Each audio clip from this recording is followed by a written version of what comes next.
Hello, fellow matriarchs. How are you?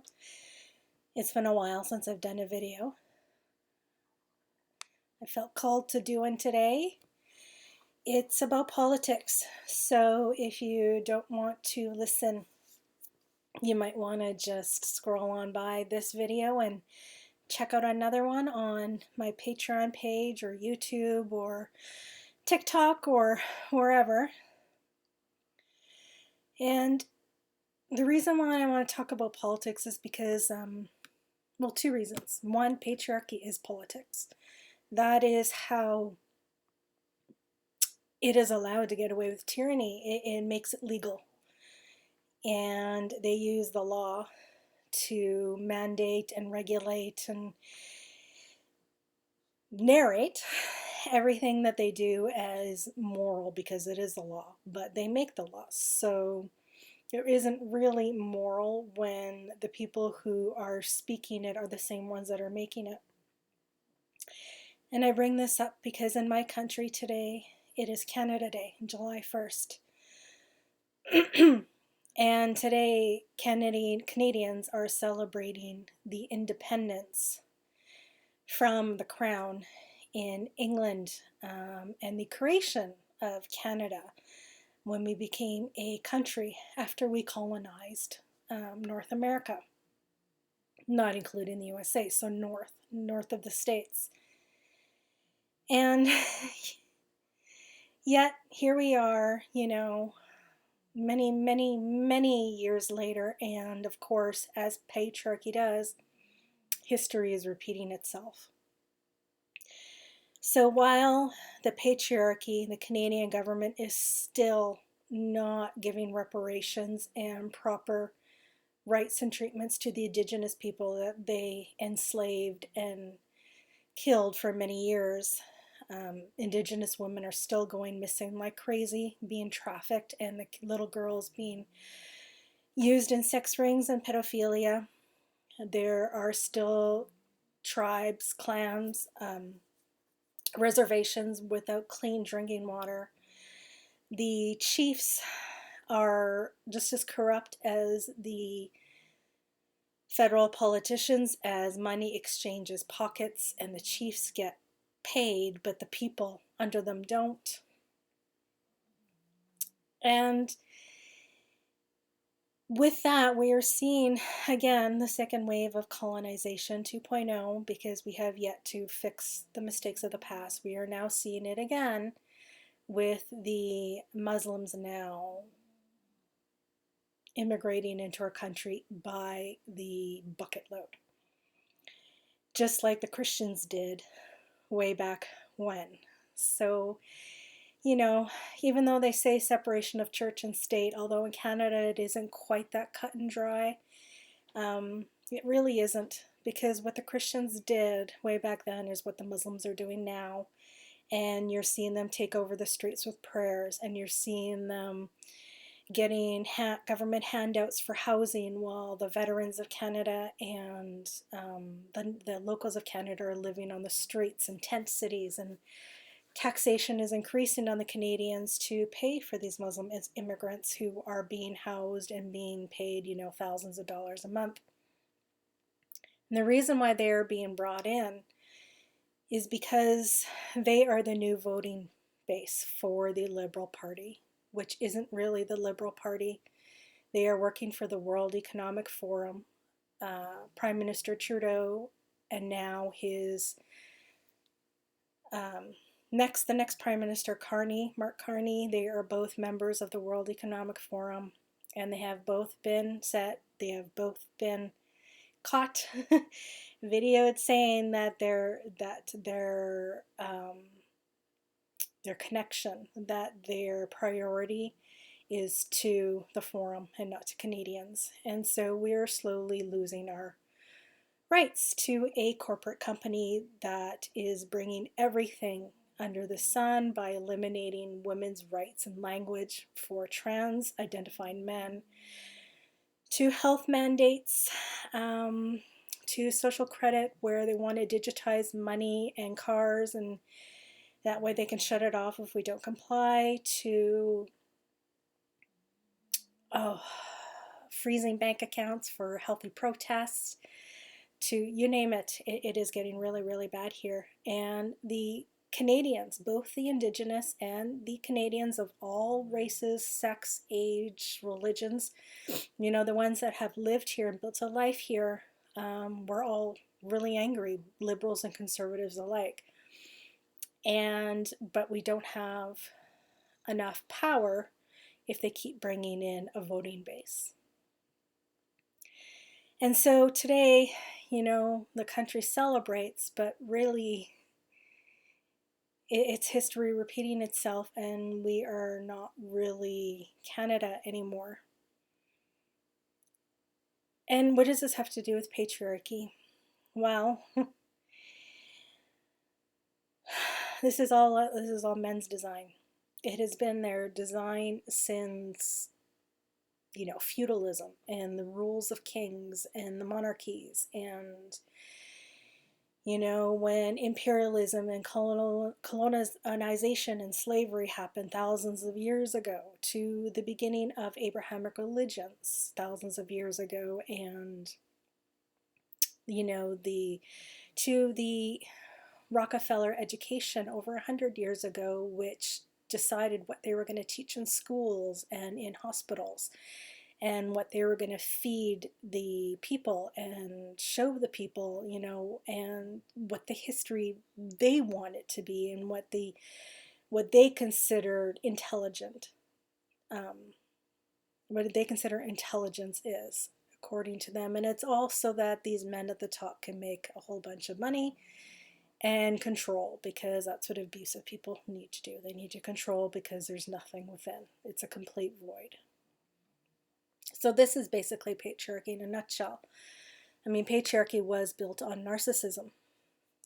The idea that women are not God, even though we create life, that Mother Nature, although it lives, breathes, dies, and rebirths, feeds and clothes and shelters us, are non-entities. They're unconscious things to use and abuse. And instead, the man who was literally made as a mutated sex from the second X chromosome with a broken Y, and was a secondary sex to appear on Earth, suddenly, they decided that they're the all great and glory, and everything that they want, everything that their ego wants, is what's bright and true. And that's pretty much how narcissism works. The world revolves around them. They have their own ideology, and that becomes the truth in the family, in the community, in the government, in the church, wherever it may be. And coercive control to outright physical abuse is used to make people to comply. And we have to comply, otherwise we get fined and jailed. And of course, the rich can pay the fines and continue to break the law, which goes to show that the laws are made for the poor to comply. So, and then they tax us into poverty so that we can't get rich enough to fight back. And it's cyclical. Everything, it's everything. So I was compelled to make this video just to get it off my chest about what this Canada Day really is. And I went down to the festivities today because it was just something to do, and I do enjoy the people in my community, and it was nice to see the locals. And I brought my dog, and she always loves getting pets and kisses, and it was at the beach. I always love the beach. So we went, and it was interesting to see the energy. On the one hand, it was nice to be with people, but on the other hand, it was under false premises, false pretenses, which just seems to be what women and the patriarchy seem to live by. We always want to find this sense of belonging, and we want to find this sense of community, and we find bits and pieces of it, but it also tends to be under false pretenses. Like there's always something that doesn't mesh, that's backwards, that feels forced, that feels just icky or just not right. And wouldn't it be nice to return to matriarchy where we can get back to the raw and the real, and where governing really means people for the people, and people for the land, and people for future generations, and people for animals, and it just becomes this, big kumbaya. I mean, not to dissociate or make light of it, but gosh, there'd be just such more joy, I think, than there would be now. Of course, there's always challenges, and there's always struggles, and there's always, natural disasters and everything. And, Mother Nature is as fierce as she is fine. But I think there'd be so much more stability and so much more joy. So I came home and I went to my garden. And you'll notice I'll start to slow down now in my talks, because when I talk about patriarchy, it revs me up. It takes me away from the head body and into my head and into this sort of adrenalized energy and into this sort of like rage and grief. But then when I come back and I talk about matriarchy, it's like my nerves settle and my blood cools and my bones find gravity again. And I start to just sense this peace come over me again. And I can breathe long, deep breaths. And one of the reasons that I came to matriarchy was to get away from patriarchy. I came to her, I came to Mother Nature when I was in the depths of hell, of healing my own traumas from abuse. And all I had was the dirt under my toes and the sun hitting my skin and the innate instinct and wisdom, intuition of my body when I had nothing else. So I went outside and I stayed outside for as long as I could. And I let my body mold with the earth, mold with the sun. Like I let the sun beat on me and embrace me like I wish my mother would have. And bit by bit, baby step by baby step, I started to heal. I started to return to myself. And so much raw truth came.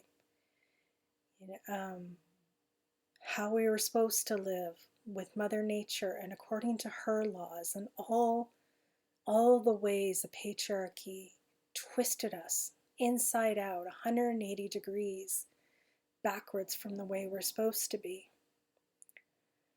And when I found the simplicity, even in the complexity, of course, life and Mother Nature, but the simplicity underneath that, when I found that, it's like the veil was lifted. And you can start to see the games that you're forced to live by, and the lies and the deception, and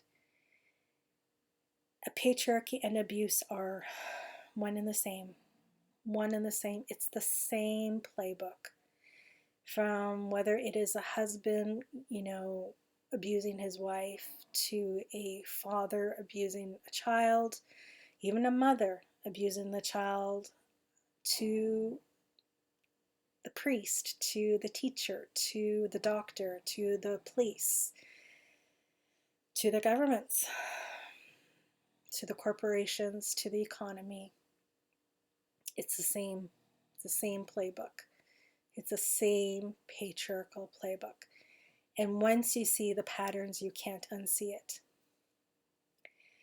And politics is patriarchy's biggest game board. I would say the church is maybe second, but politics is definitely number one. And so I guess as, matriarchs today,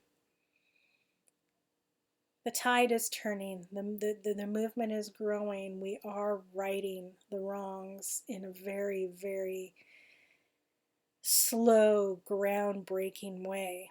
And it's going to take a lot of time and effort and patience, and frustrations, and also excitement and joy to get there.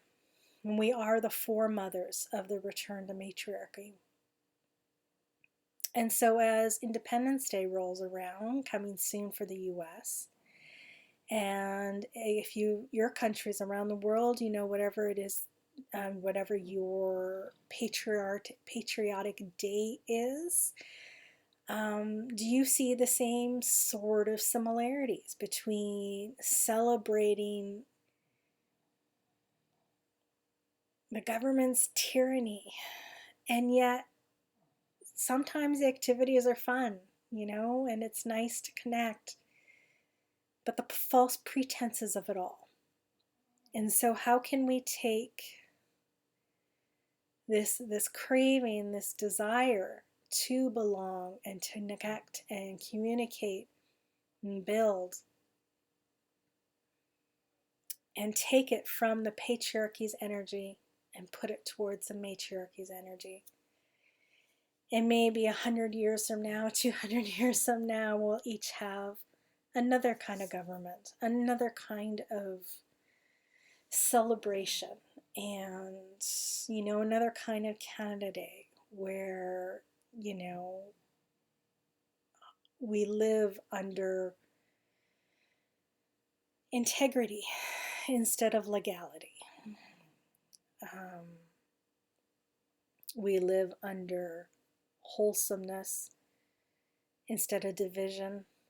We live under stability. We live under peace. We live under sustainability. But that will not change if we keep playing the same political game. And that is one of our duties as matriarchs. It is to tear down the goddamn system.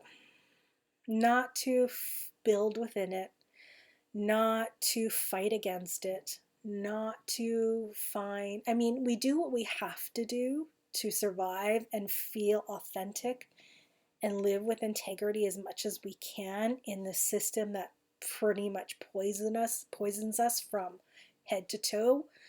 But for the future, for the steps that we make for the future, it has to be about tearing the whole thing down and living by something else entirely.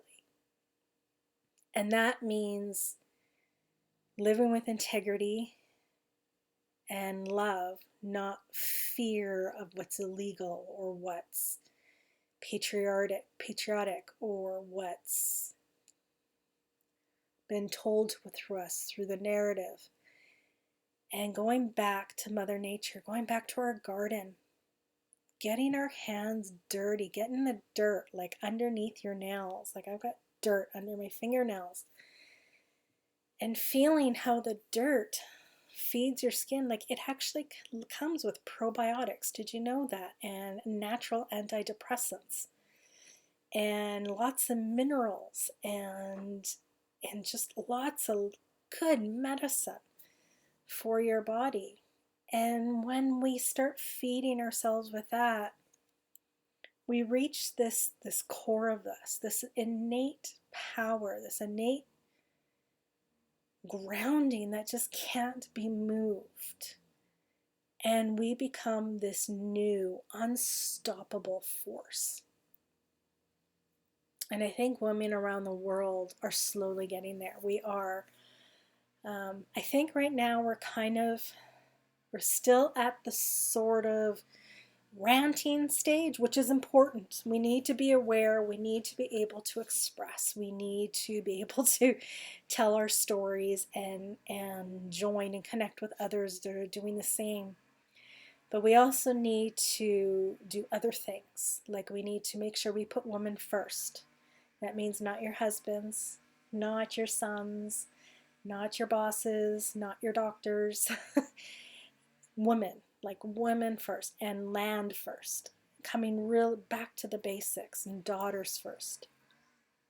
And working with women, just as the old boys club, we need to come up with this new girls club. And not in the feminine stereotype kind of way or the girl boss way, but in the real rooted roar and mighty justice and prevailing and evolving, building sense of matriarchy kind of way. And we need to stop complying. We need to stop complying with politics altogether. And that means as a group, not complying with the stupid rules and laws that work against us. To not fight with the system, but just to stand tall, arm in arm, and sometimes with some arms. I mean, I never used to be a gun lover, but hey, in this war we're having, you got to protect yourself. And just saying, hey, this just isn't going to fly anymore. It's just not going to fly. And there's enough of us that we can fight back, and they just can't do a damn thing about it. To me, that's real independence. It's not building another patriarchal country from another patriarchal country. It's returning to matriarchal's values and lifestyles and bringing independence from the entire thing, from it all, bringing back that independence. We need to build that Independence Day. I don't know if Canada will get there. We are drowning really, really, really hard and fast. So I don't know, but I'm hopeful. I'm praying to the goddess. And that, I think, is my greatest wish, regardless of what country you're in all countries, in all cities, in all rural towns, that women finally join hands and let's fuck some shit up. Literally. Make that our priority. To me, that is patriotic. Mother Nature, I think, would really finally take a nice long breath and say, oh, I'm in good hands again. I'm in good hands again. Have a nice day, guys.